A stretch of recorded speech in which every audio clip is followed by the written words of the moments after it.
Voilà, le confinement nous impose des mesures drastiques, mais ne nous empêche pas de faire de la philosophie, et peut-être est l'occasion pour nous de faire davantage encore de philosophie. Il est impossible de donner cours pour les raisons de sécurité sanitaire que l'on connaît, mais on continue à donner cours quand même à distance grâce aux technologies actuelles, on peut le faire. Pour les séminaristes du Studium Notre-Dame de Namur, l'école de formation des séminaristes pour toute la Wallonie, la région francophone de Bruxelles. Nous allons donc poursuivre notre cours, vivre 1 heure environ de philosophie avec Xavier, mon confrère Xavier Lepège, qui vit avec moi sous le même toit. Voilà, je promets sur les bancs du séminaire. Sur les bancs du séminaire, quelques années plus tard. Et nous allons vivre un cours de philosophie morale. Donc, toujours en suivant les enseignements de Monseigneur Léonard, dans son livre très bien fait, Le fondement de la morale. Nous sommes arrivés au chapitre sur la loi naturelle et la conscience personnelle. Et nous voyons maintenant davantage la conscience personnelle. Cette conscience personnelle qui est vraiment au cœur de la philosophie morale, puisque c'est la norme ultime, finalement, en philosophie morale.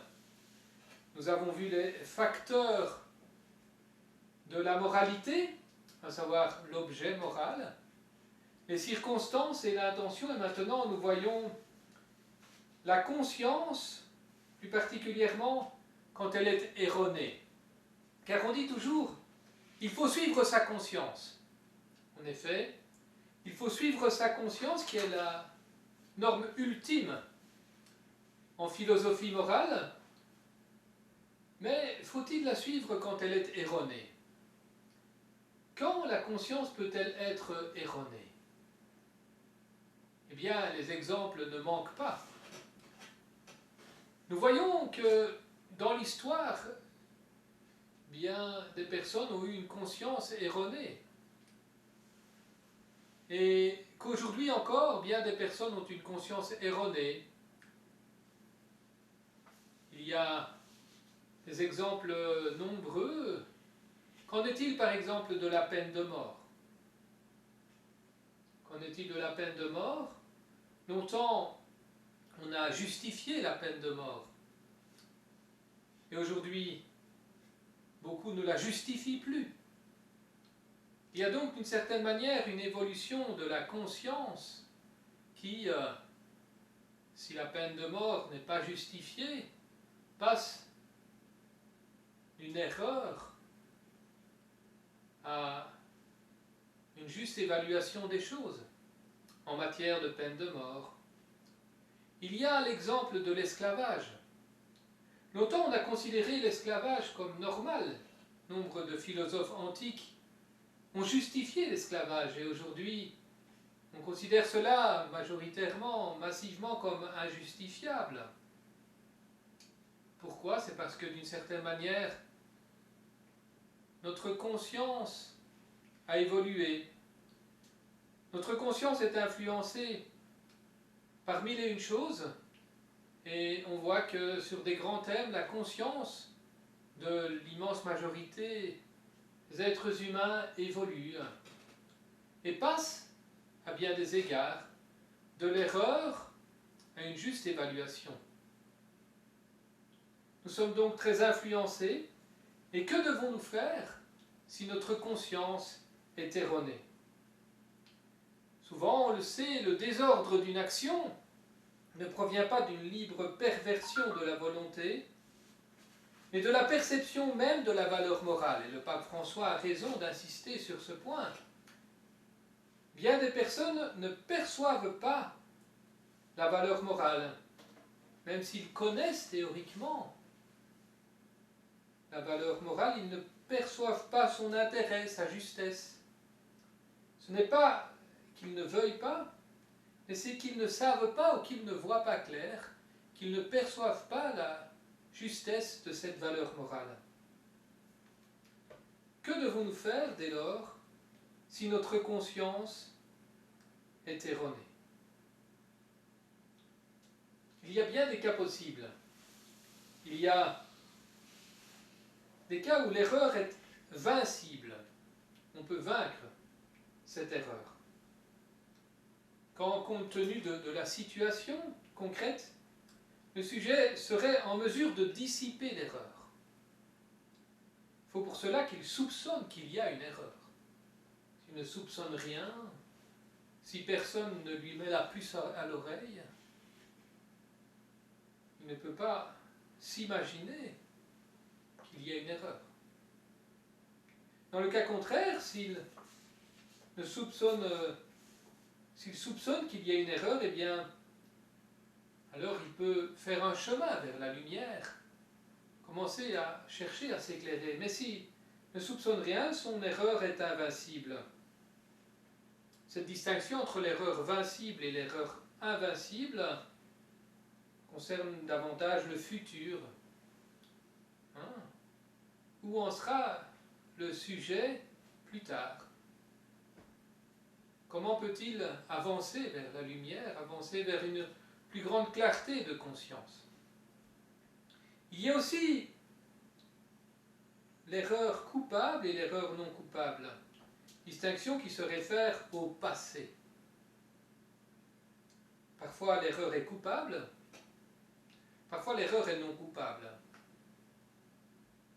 Quand l'erreur est invincible, quand le sujet n'a aucun moyen de connaître la vérité, on peut penser que l'erreur est non coupable, par exemple. C'est ici qu'il faut bien se rendre compte du fait que ce qui qualifie moralement la volonté, c'est la valeur morale de son objet, l'objet moral, tel que le sujet l'aperçoit.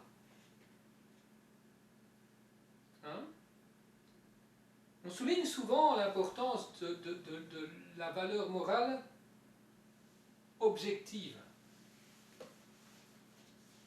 Mais ce qui compte ici, finalement, c'est le sujet. La façon dont le sujet perçoit en conscience la valeur morale. Ce qui qualifie moralement la volonté, je le répète, c'est la valeur morale de son objet, tel que le sujet l'aperçoit. Donc c'est la perception du sujet qui prime ici. Et cela doit nous faire réfléchir à la façon dont nous voyons la philosophie morale, dont nous voyons les choses en morale. Bien souvent, nous sommes tentés d'assommer le débat en parlant de l'objectivité de la valeur morale. Mais il nous faut mesurer l'importance de la perception qu'a le sujet de la valeur morale. Une chose peut être vraie en soi, objectivement vraie, encore faut-il qu'elle soit subjectivement comprise, connue, perçue.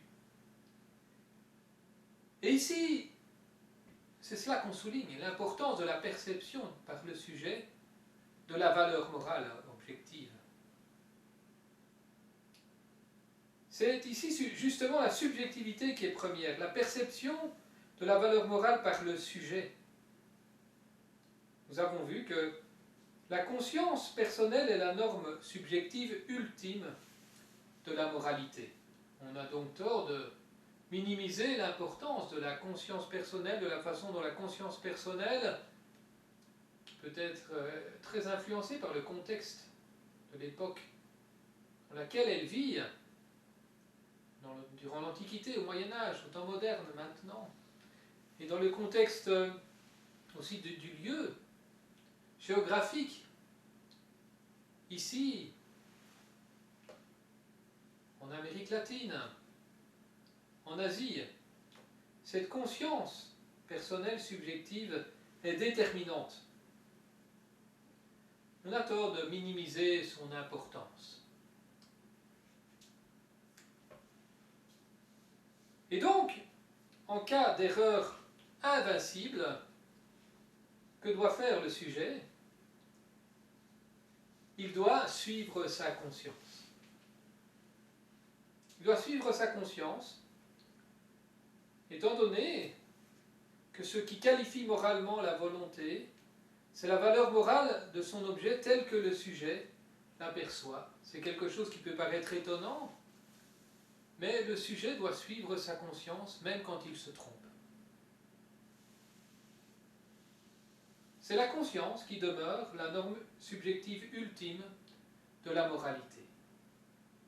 Hein, Xavier, on a régulièrement des personnes qui viennent au confessionnal ou pour des entretiens et qui, en conscience, pensent quelque chose et qui suivent leur conscience. C'est déjà quelque chose de bien. C'est déjà un bon point. C'est déjà un bon point, voilà. Et dans ce cas, à ton avis, que peut-on leur dire? En tout cas, on peut éclairer la conscience, mais en n'assommant pas la personne sur la finalité qui était peut-être malheureuse. Mais montrer en quoi il y avait une erreur et en quoi aussi la personne n'a pas pu ou n'aurait pas pu faire autrement. Montrer aussi que sa manière d'agir était la bonne, mais que aussi en même temps que apprendre à se faire éclairer, toujours une bonne chose. Voilà, en effet, il faut toujours éclairer la conscience. Il faut suivre sa conscience, en même temps l'éclairer. On a toujours le devoir d'éclairer sa conscience et d'éclairer la conscience des autres quand c'est là notre mission, quand on en a l'occasion, quand c'est le moment aussi de le faire. Éclairer sa conscience, éclairer la conscience des autres, de mille et une manières. Maintenant, par exemple, voilà, en cette période de confinement, c'est le moment d'éclairer sa conscience en lisant, faisant de bonnes lectures, en s'instruisant sur différentes choses, de manière à pouvoir à l'avenir être mieux armé pour faire face aux situations. Éclairer sa conscience, afin de toujours rechercher la vérité, toujours chercher à rejoindre le mieux possible leur objectif de la loi naturelle, cette loi naturelle, qui n'est donc pas la loi de la nature, mais qui est la loi qui correspond à la dignité humaine. La nature humaine au sens de l'essence humaine. L'essence d'un être rationnel et libre. Il nous faut éclairer notre conscience, la conscience des autres aussi, quand c'est notre mission, quand on en a l'occasion, en s'instruisant, en prenant connaissance davantage de la loi naturelle, et en voyant comment, d'âge en âge, on a pu comprendre quelle est cette loi naturelle qui demeure, comme on l'a vu, comme un idéal qui est devant nous, comme une idée régulatrice, pour reprendre le terme de Kant, qui, dans son concept d'idée régulatrice, exprime bien le fait que cette loi naturelle est là comme un horizon devant nous. Elle est là comme une idée qui régule notre recherche et une idée qui est devant nous, que nous apprenons à connaître toujours mieux, dont nous connaissons déjà certains aspects, mais que d'âge en âge, nous apprenons à connaître toujours mieux, comme les exemples tirés de l'histoire le montrent à souhait. Une idée régulatrice. Il nous faut, autant que possible, nous rapprocher de cet horizon. Autant que possible, percevoir la lumière de cette idée régulatrice qui régule la façon dont on peut concevoir ce qu'il y a lieu de faire, c'est-à-dire la loi naturelle. Mais donc cette réserve capitale étant faite, à savoir qu'il faut s'instruire, qu'il faut éclairer sa conscience, nous devons conclure que la conscience invinciblement erronée oblige toujours. C'est une conclusion qui peut choquer certains, mais c'est une conclusion logique, étant donné que, véritablement, la conscience est la norme subjective ultime de la moralité, et que ce qui compte en morale, ce n'est pas seulement l'ordre objectif des choses, mais c'est l'ordre objectif des choses tel que la conscience personnelle le perçoit subjectivement. Ce qui qualifie moralement la volonté morale, c'est la valeur morale de son objet telle que le sujet l'aperçoit. Si par contre l'erreur est vincible, c'est-à-dire qu'elle peut être vaincue, si le sujet a le sentiment, soupçonne qu'il y a une erreur, il doit à ce moment-là partir à la recherche de la solution. Son premier devoir est de prendre toutes les informations utiles, de recourir aux consultations nécessaires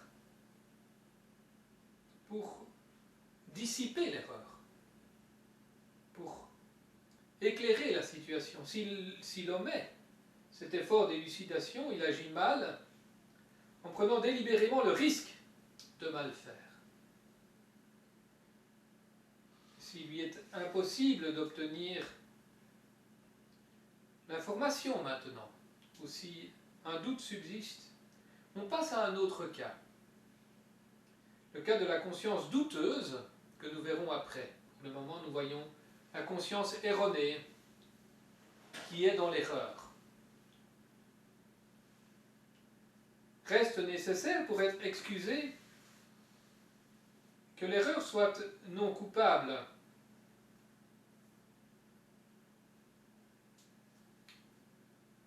Si l'erreur est invincible, elle est non coupable. Si l'erreur est vincible, elle peut être coupable à divers degrés. L'erreur peut être affectée. C'est le cas quand le sujet refuse de savoir, dans la crainte d'être détourné de son propos. C'est la plus grave des erreurs. Donc, j'ai un doute, je soupçonne qu'il y a une erreur, mais je n'ai pas envie de savoir pour ne pas devoir changer mon comportement. Hein? Les exemples sont nombreux, probablement, qu'on peut en trouver autour de nous et même en nous-mêmes. Hein. Dois-je payer cet impôt? J'ai un doute. J'ai un doute, je soupçonne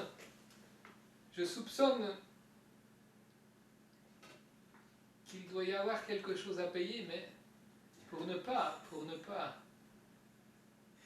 être en conscience, intimement convaincu de devoir le faire, je préfère ne pas savoir et garder l'argent pour moi. J'ai un doute, mais je soupçonne quelque chose, mais... Sachez, nombreux confrères. Ah voilà, du vécu. Tu as peut-être d'autres exemples auxquels tu penses Tout ce qui concerne la déclaration d'impôt des prêtres, c'est un peu d'arcane là-dedans. Ouais. Alors, il y en a qui comprennent vite et puis il y en a qui comprennent plus font lentement. en sorte de ne pas comprendre vite. C'est ça, ils comprennent le lendemain de la remise de la déclaration fiscale. Quoi. Voilà. Ou à la fin de la vie. Oui, c'est ça quoi. Quand on est pensionné. c'est ça. Ouais, je ne savais pas, ça ne savait pas. En fait, ils doutaient, ils soupçonnaient quelque chose, mais ils ont volontairement refusé de s'informer, quoi. L'erreur affectée.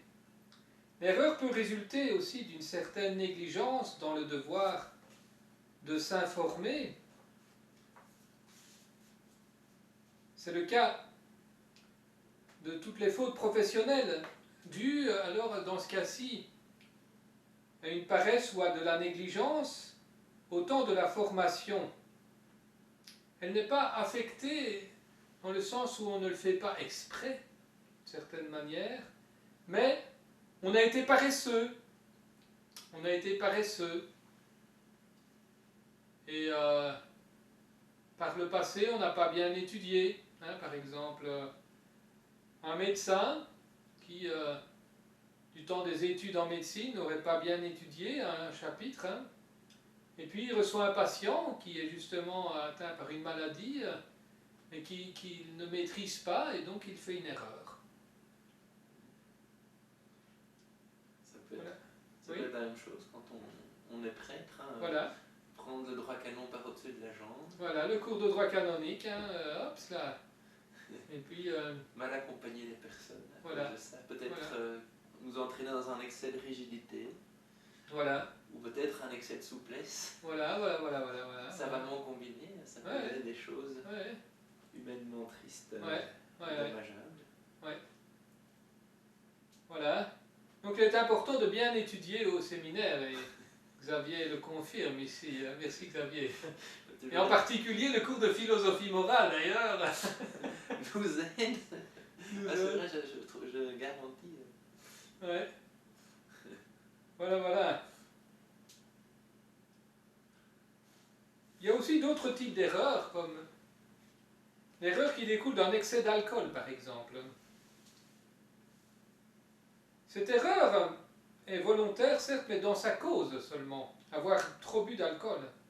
Et donc avoir une conscience erronée, ne plus voir clair. Une fois qu'on a posé l'acte suite à l'ivresse, c'est une conséquence à ce moment de l'erreur première, qui est d'avoir bu trop d'alcool. Les deux derniers cas donc sont moins graves que le premier. Hein, erreur affectée. Mais, voilà, la conscience demeure coupable dans les trois cas. Elle est coupable. On ne soulignera donc jamais suffisamment l'importance de la conscience, dernier juge de la moralité. Je peux poser des actes moraux et en même temps répréhensibles si je suis ma conscience qui à ce moment est dans une erreur invincible et non coupable.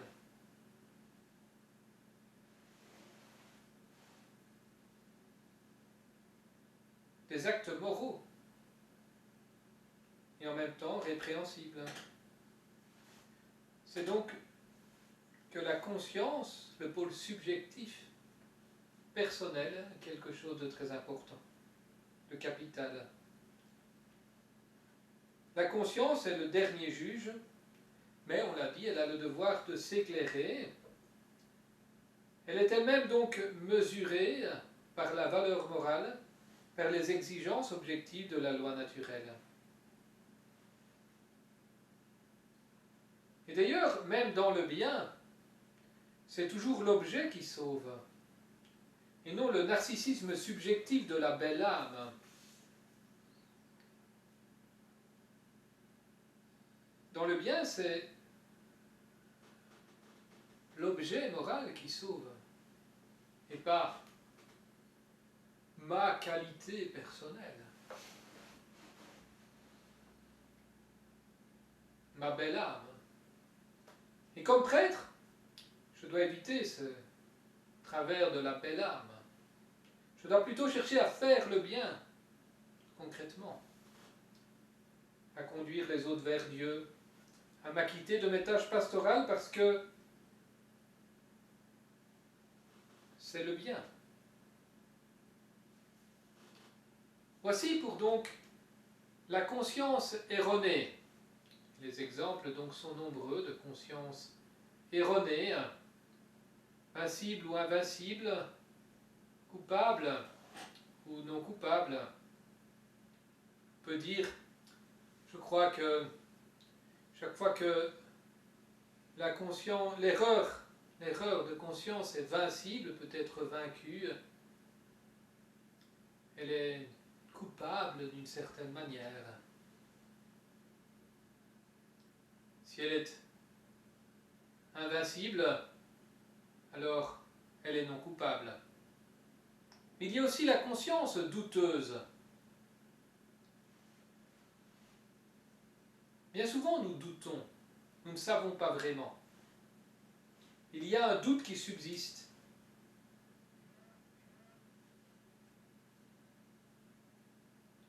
M'est-il permis d'ouvrir une lettre qui ne m'est pas destinée, mais du contenu de laquelle j'escompte des renseignements extrêmement précieux pour le bien d'une tierce personne?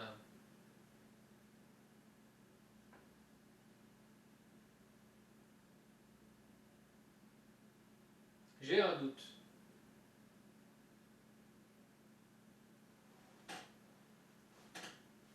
Il faut distinguer différents types de doutes. Il faut tout d'abord distinguer le dubium iuris du dubium facti. Le doute sur la loi du doute sur les faits. Si je ne perçois pas clairement l'exigence de la raison droite, ce peut être pour deux motifs très différents. Un doute sur la loi ou un doute sur les faits. La loi, donc, c'est dans le cas où la norme elle-même demeure floue. On ne voit pas comment l'appliquer, si on doit l'appliquer dans tel ou tel cas. Les faits, la règle morale est parfaitement claire, mais on ne voit pas clairement si telle situation relève de cette loi. On peut avoir un doute sur la loi comme telle. La norme elle-même demeure floue. Est-elle applicable dans tel cas? Et le fait, la règle morale est claire, mais on ne voit pas si le fait relève de cette loi. Prenons des exemples. Un chasseur voit une forme s'agiter dans un fourré. S'agit-il d'un sanglier ou d'un compagnon de chasse? Est-ce que je tire? Non. On ne tire pas. La règle est claire. Il faut éviter l'homicide. Le fait est douteux. S'agit-il d'un homme ou pas? Ou d'une bête? Ici, la solution est dans le doute, abstiens-toi. Dans le cas donc du dubium facti, du doute qui porte sur les faits, je dois m'abstenir d'agir. Notons que dans le cas de l'avortement, cela condamne ceux qui font des avortements alors qu'ils ne savent pas quand un fœtus est un être humain. S'ils ne savent pas si à 18 semaines c'est un être humain ou pas, ils ont un doute là-dessus, il vaut mieux ne pas tirer. Il vaut mieux ne pas tuer le fœtus. S'il y a un doute, on s'abstient. Pour pouvoir tuer le fœtus, faut être sûr que ce n'est pas un être humain. Rien que parce qu'on a un doute, si on a un doute, il faut s'abstenir de tirer une balle dans la tête du fœtus. Mais le cas le plus fréquent est celui du dubium iuris, le doute concernant la loi elle-même, la norme morale. Et là, il nous faut faire une nouvelle distinction. La distinction entre le jugement sur la moralité de l'acte à poser et le jugement sur la moralité de la position même de l'acte. Dans le premier cas, c'est la moralité de l'acte lui-même qui est douteuse. Dans le deuxième cas, du point de vue théorique, l'acte est clairement jugé. Mais je ne vois pas clairement si pour moi, concrètement, dans cette situation, il est bon ou pas bon de le poser. Est-ce que c'est le moment? Est-ce que c'est pas le moment? La position même de l'acte. Est-ce que c'est dans cette situation le moment de le faire? Est-ce qu'il faut le faire dans cette situation? Quand le doute porte sur la moralité de la position de l'acte, il faut s'abstenir de nouveau pour éviter l'éventualité d'un mal.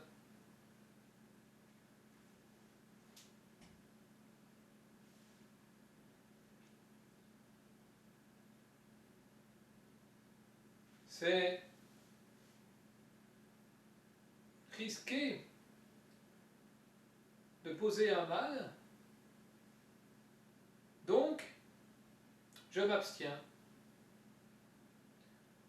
Vous vous demandez peut-être, mais en fait on doit tout le temps s'abstenir quand on doute. Est-ce que la maxime « dans le doute abstiens-toi » tient toujours?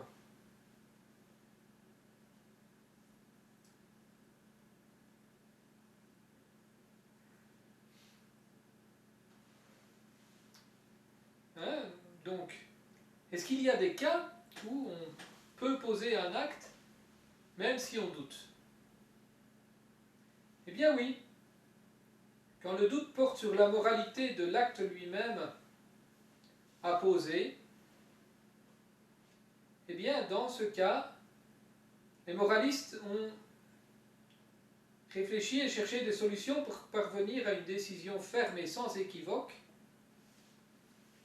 alors qu'un doute subsiste. Et à cet égard, les positions des moralistes ont divergé. Ils ont inventé toute une série de systèmes réflexes liés à la réflexion subjective du sujet et non à l'objectivité même de l'acte.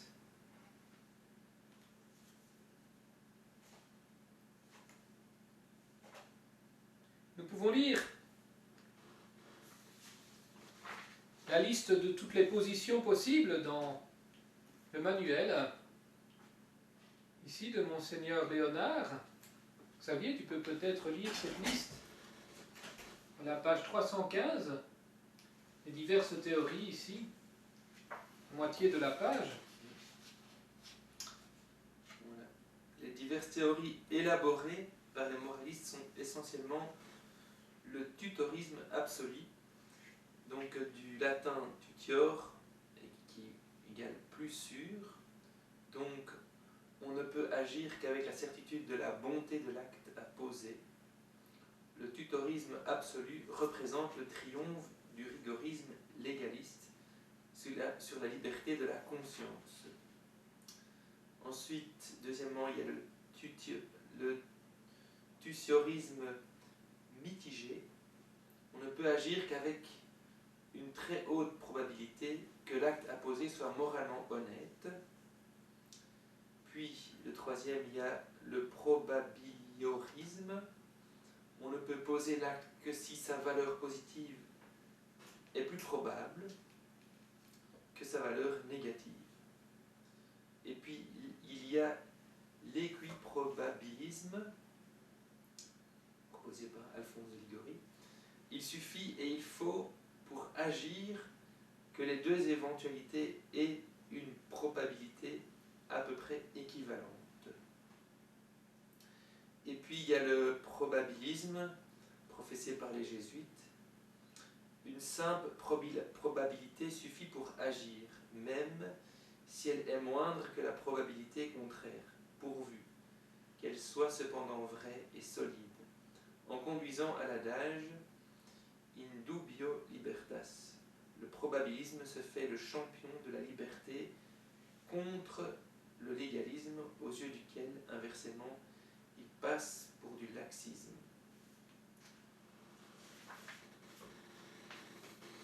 Voilà.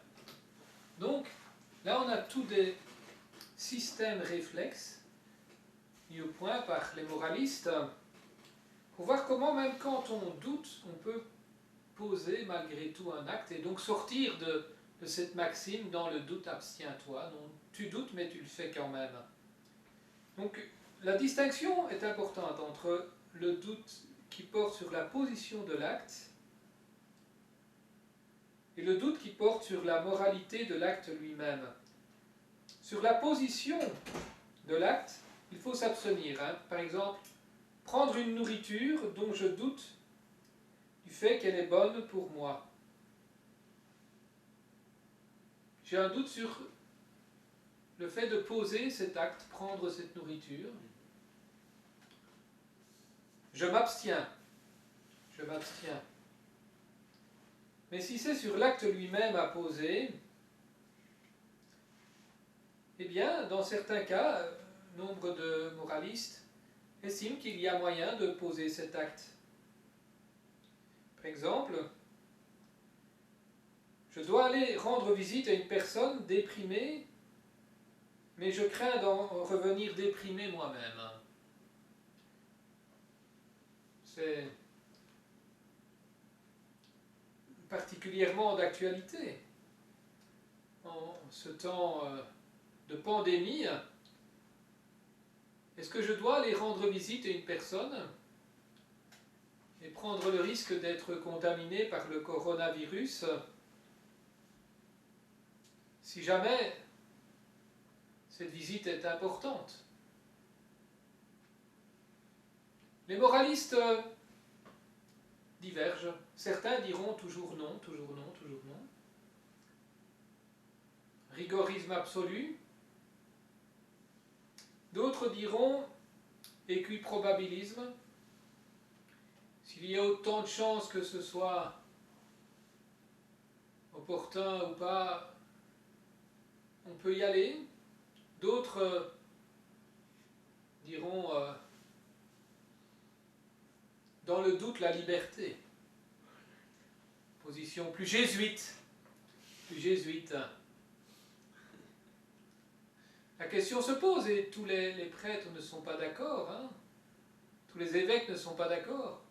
Si une personne est atteinte du coronavirus et qu'elle demande les derniers sacrements, est-ce que j'y vais ou pas?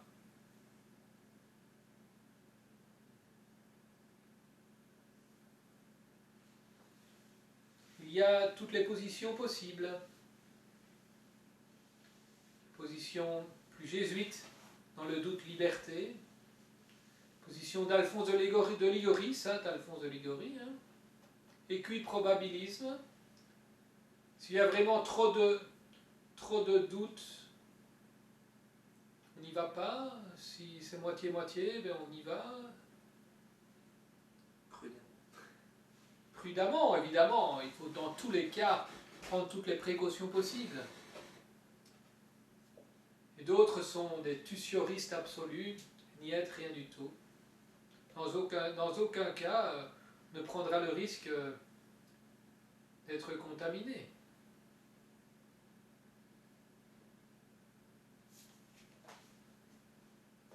Voyez que dans le doute abstiens-toi est souvent une maxime vraie, mais pas toujours.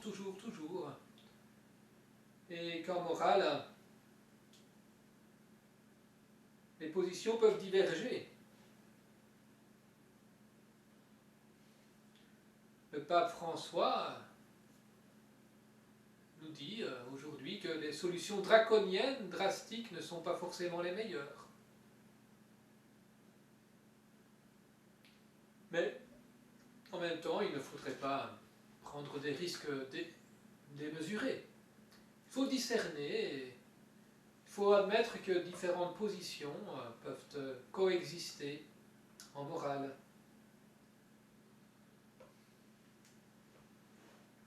Puis la réponse peut dépendre aussi du risque qu'on est prêt à accepter pour soi-même. Oui, aussi. La conscience qu'on a du risque qu'on peut faire encourir quelqu'un d'autre. Voilà. Qu'on est ramené de nouveau à cette conscience. Oui, aussi bien sûr. Hein. Tout ça, évidemment, montre à quel point la conscience est importante. À un certain moment, c'est en conscience que je prends le risque ou pas de poser l'acte. C'est celui qui veut, je me disais, je pensais au saint. Oui. Donc, celui qui a envie de devenir saint, mais il veut se donner. Donc, en se donnant, on prend certains risques qu'on accepte en vue de la sainteté. Mais celui pour qui la sainteté n'est pas un objectif, enfin du moins la sainteté à la dure, on va dire, ne sera pas porté à aller dans certains sens. Donc ça va influencer certainement notre manière d'agir aussi et de prendre un risque par rapport à notre propre vie. Oui. C'est donc la conscience qui demeure le sanctuaire de la personne, le lieu où la personne prend ses décisions, cette conscience qui doit être éclairée, mais qui, même quand il y a un doute, peut poser tout de même des actes risqués, plus ou moins risqués.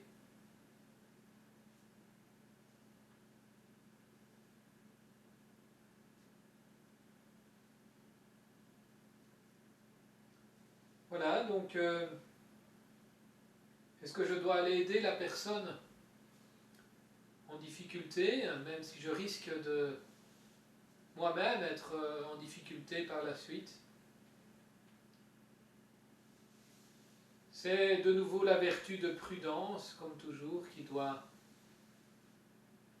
primer, Mais cette prudence, ça ne veut pas dire ne rien faire. Cette prudence, cette vertu qui fait le lien entre les lois générales et les situations particulières, nous dit peut-être, dans certains cas, d'aller vers la personne en difficulté, de prendre ce risque. Même si j'ai un doute, j'y vais quand même. Ceci étant dit, il faut toujours, bien sûr, chercher à lever le doute, en s'informant.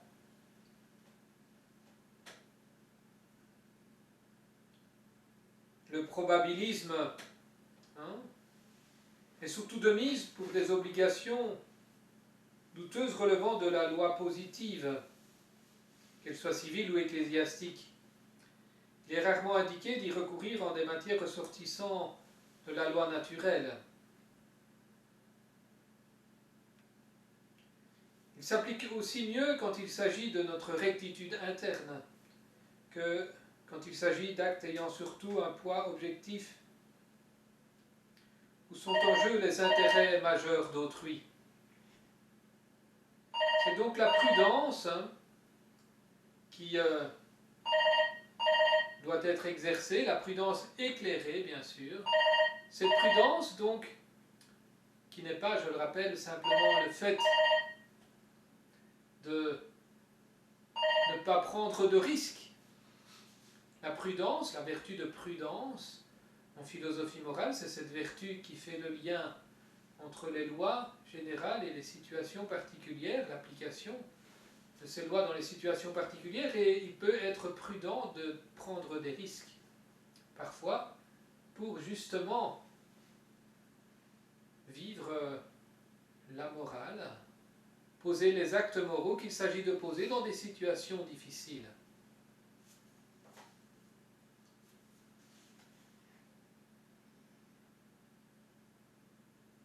Un quatrième point doit être abordé dans ce chapitre sur la conscience personnelle.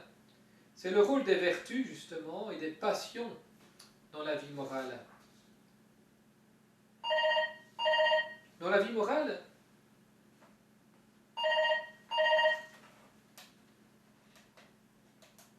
il n'y a pas que des actes.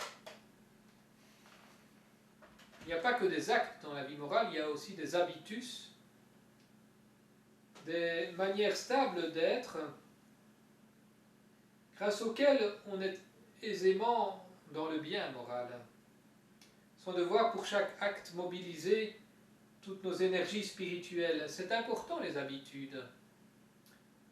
On a longtemps critiqué les habitudes comme étant quelque chose de lourd, quelque chose qui est contre notre liberté, notre créativité, etc. Mais imaginez un petit peu. On doit à chaque fois réapprendre à conduire la voiture. Qu'on perd toutes nos habitudes, toutes nos bonnes habitudes de conduite. Ce serait un travail de fou chaque matin. Et en morale, c'est la même chose, c'est important d'avoir de bonnes habitudes. La vertu, d'ailleurs, se définit comme une disposition habituelle à faire le bien. Une vie morale harmonieuse suppose le développement de vertus, de dispositions habituelles à faire le bien. Aristote a défini la vertu comme suit. La vertu est une disposition à agir d'une façon délibérée, consistant en une médiété relative à nous, laquelle est rationnellement déterminée et comme la déterminerait l'homme prudent. Reprenons. Disposition à agir d'une façon délibérée, consistant en une médiété relative à nous, laquelle est rationnellement déterminée et comme la déterminerait l'homme prudent. C'est donc une disposition à l'action qui concerne la volonté douée de liberté, notre volonté. C'est donc aussi un juste milieu entre des excès opposés, une médiété relative. Ainsi, le vice, pour Aristote, est toujours dans l'excès. L'avarice, c'est un excès d'économie. Être dépensier, c'est un excès dans l'autre sens, trop peu d'économie, et la vertu d'économie est dans le juste milieu entre l'avarice et le vice de celui qui est trop dépensier. Ce juste milieu, cette médiété relative, se détermine, ajoute Aristote, par rapport à nous, par rapport à l'homme en général et en particulier. Ainsi, être économe pour un chef d'entreprise qui doit investir pour développer son entreprise n'est pas la même chose que d'être économe pour un fonctionnaire qui ne doit pas investir de la même manière. Ce juste milieu, cette médiété relative à nous, à notre situation, est mesurée par la raison, et la raison de l'homme prudent. Donc l'homme prudent, je le répète, n'est pas celui qui ne prend pas de risques. L'homme prudent est celui qui sait bien ajuster les règles générales aux situations particulières, quitte à prendre des risques dans certains cas. Ce juste milieu, donc, cette médiété relative à nous est mesurée par la raison, notre raison humaine, celle de l'homme prudent qui exerce cette belle vertu de prudence.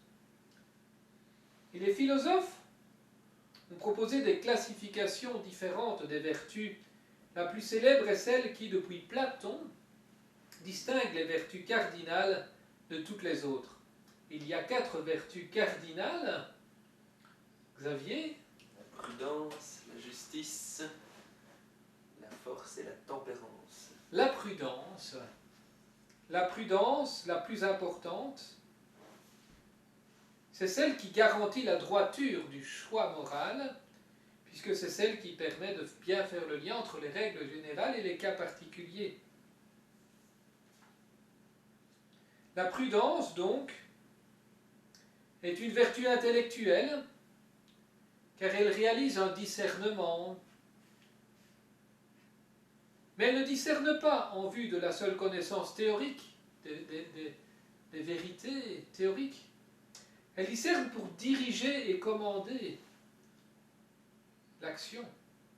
Et sous cet angle, elle est une vertu morale, la plus importante de toutes, puisqu'elle est engagée dans la pratique concrète de toutes les autres vertus d'ailleurs. De la justice, de la force, de la tempérance. Il faut avoir de la force, mais il faut exercer la force avec prudence. Il faut être tempéré, mais avec prudence. Il faut être juste, et pour être juste, il faut faire preuve de prudence, non pas au sens qu'on ne prend pas de risque, mais au sens que l'on applique avec discernement, un discernement intelligent, les règles générales aux situations particulières. L'un des rôles de ces habitus moraux que sont les vertus est de gouverner nos émotions et nos passions qui sont susceptibles de débordements périlleux car elles s'enracinent en deçà de la raison et de la liberté dans l'appétit sensible. Appétit sensible qui peut être concupiscible, qui est tourné dans ce cas vers l'objet en tant qu'il est désirable, ou irascible, tourné vers l'objet en tant qu'il est ardu.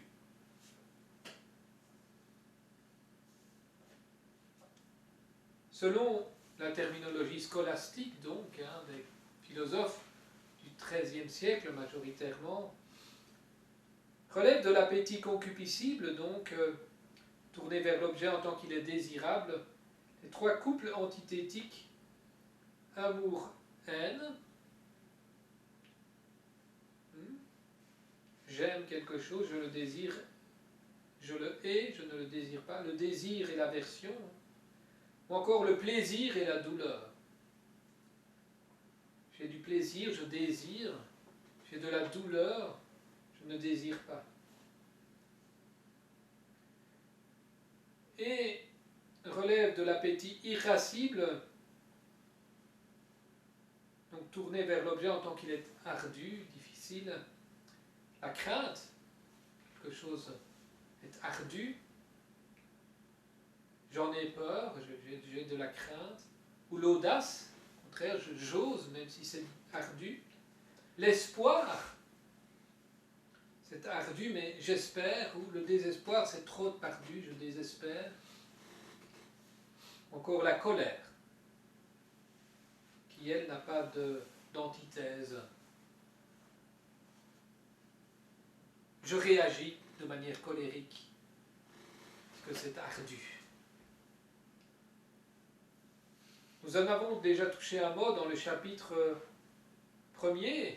Nous avons cheminé avec Paul Ricoeur la mission des vertus morales qui ont leur siège donc dans l'appétit intelligible. Et non pas d'éliminer les passions, mais de les intégrer au dynamisme de la volonté en les canalisant. Les passions ne sont pas mauvaises. Elles donnent même de l'énergie, mais il faut les canaliser, les intégrer dans le dynamisme de la volonté, en les canalisant, en faisant servir leur énergie pour le bien. Ainsi se termine ce chapitre consacré à la loi naturelle et à la conscience personnelle. On a vu l'importance aujourd'hui de la conscience personnelle, de ce pôle subjectif dont on a trop peu parlé sans doute en morale, en particulier dans la morale catholique. Tout un temps on a beaucoup parlé de l'objectivité de la vérité morale. Mais on a trop peu parlé sans doute de la subjectivité, de la perception de cette vérité morale par le sujet personnel, dans sa conscience. Il nous faut davantage parler aujourd'hui de la conscience personnelle, ce que l'on fait, à bien des égards, sans toutefois tomber dans une pure morale de la situation ou de la liberté individuelle qui s'affranchirait de toute loi naturelle universelle, de toute idée régulatrice.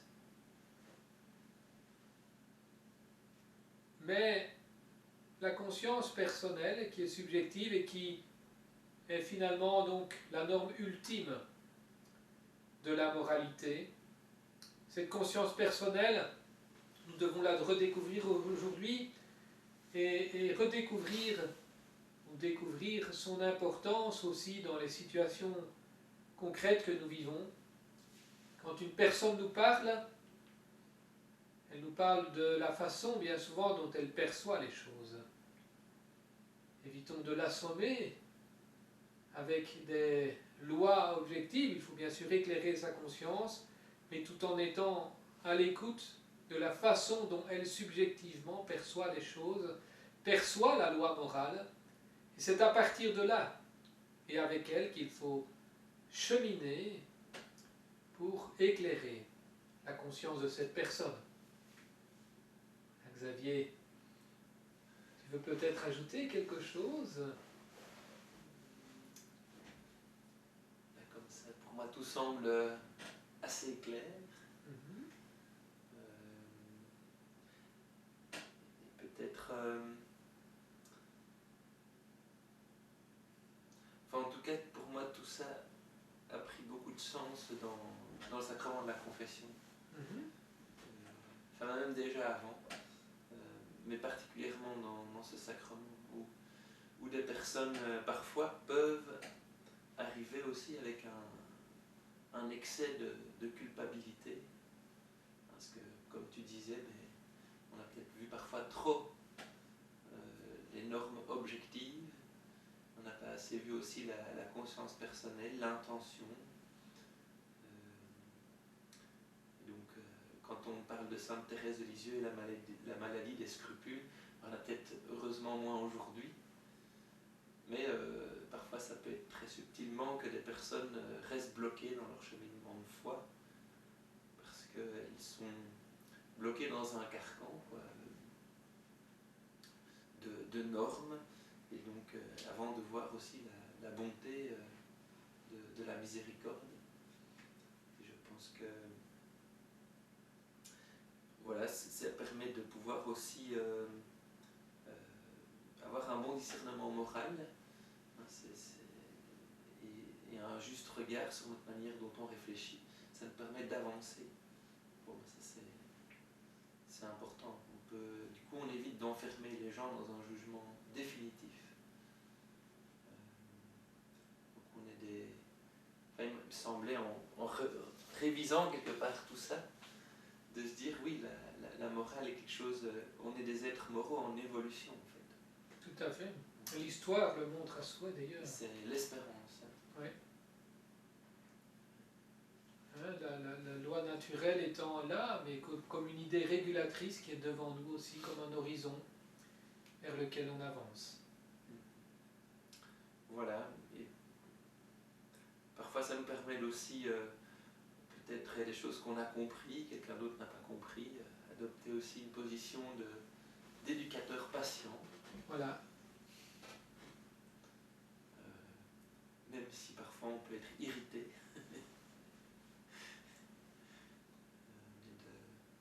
Voilà, de voir que sinon, si on n'adopte pas cette position de patience, on devient nous-mêmes irrité et on est plutôt appelé à entrer dans cette patience du Père, de Dieu aussi. Je ne sais pas si on peut utiliser le mot mansuétude. Le fait qu'on pourrait punir, mais on ne le fait pas. Voilà. Oui. nouvel espoir. Voilà. Ben, restons sur ce mot de l'espoir. Voilà, on va conclure pour aujourd'hui. Donc, je reste disponible pour des questions par email. Hein, donc, voilà. Et la fois prochaine, nous verrons donc un ultime chapitre, un dernier chapitre consacré à la moralité et au bonheur.